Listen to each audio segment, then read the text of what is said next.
What I'd say to you is when you took over as mayor, you said, I want to be mayor for all Londoners.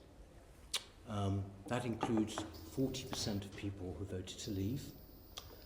I wonder what you think they would feel about what you're saying now, given the fact that there is, and trust me, I've searched high and low, there isn't a bit of evidence that any Brexiteer voters want a second referendum. There's not a bit. It is coming purely from Remain voters. That's fine. If they want to call for that, that's fine, including you. But the fact is, to somehow say that this is something that people are desperate for because it's actually, you know, they didn't understand, it seems to me that it was Brexiteers perhaps who understood very clearly what it meant, and Remainers who somehow didn't understand what it was all about. 40% of Londoners voted to leave. You have to think of those, Mr. Mayor, being mayor of all London. Look, Chair, let me try and unpackage some of the points made by the Assemblyman. Firstly, look, I accept, and I've said this on a number of occasions, and it's been used against me just this morning, the results of the referendum. The British public, whether I like it or not, voted to leave the EU.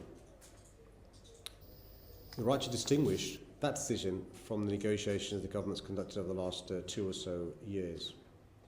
What's clear now is the only deal this government's either able or willing to do is a bad Brexit deal or no deal whatsoever.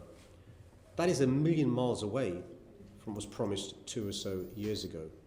And even you would have to accept, that there can't have been many people who voted to leave the EU to make themselves poorer. Even you would have to accept there aren't many people who voted to leave the EU to damage the NHS.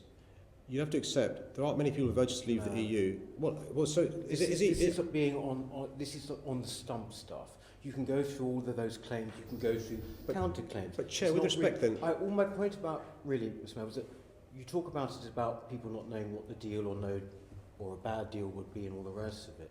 But you're now talking about actually we should have an option for remaining. And I think that your instinct before, at the very beginning, in accepting the vote was a good democratic instinct.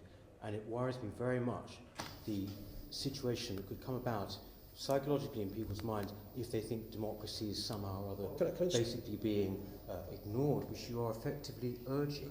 Tell you, Chair, the problem with the analysis of the Assembly member is, on the one hand, he's saying what an appalling deal the Prime Minister has done and how the negotiations have been appalling.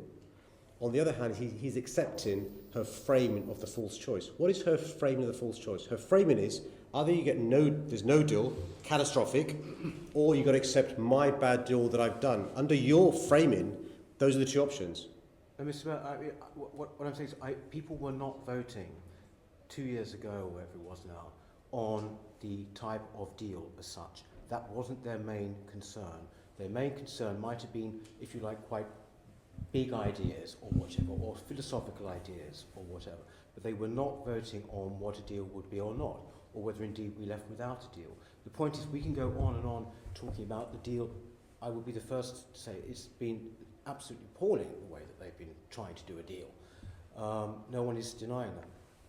What I'm thinking is, as Mayor of London, you've got to remember that 40% of Londoners voted to leave. There is not a single bit of evidence that they want another vote. This is a purely Remain argument, Mr. Mayor. Well, I'm not sure if that's right, by the way. But some of the polling has indicated I'm not, by the way, frightened of a second vote. It's nothing to do with that. Bring it on. But the fact is that this would be appalling for democracy. You are one of the major, if you like, figures of our democracy. So that's what you've got to remember.